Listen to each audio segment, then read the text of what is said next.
Samahan niyo ako para magpalit ng oil change. Ang papalitan ko this time yung kay Michael naman. Need namin pumunta sa Baltimore ng Thursday at saka Friday sa funeral ng mama niya.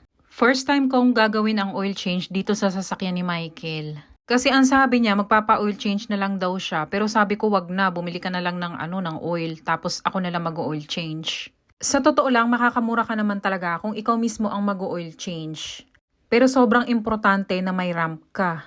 Yung ramp ko, binili ko sa Amazon ng nasa $60. Pero mas madali kapag may ganun. Hindi ko nakalimutan yung filter, kaso hindi ko talaga siya matanggal kanina.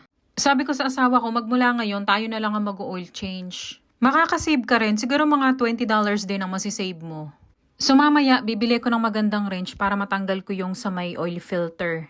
8:30 ito ng umaga, kaya aalis na si Michael kaya minadali ko na lang talaga. 5 years ago na aksidente si Michael at nadulas. Kaya kapag mga ganitong bagay, hindi niya na kayang gawin. Nagkaroon na siya ng hip replacement at kapag malamig ang panahon, kumikirot daw. Ingat daddy, yung utang mo mamaya ko sisingilin.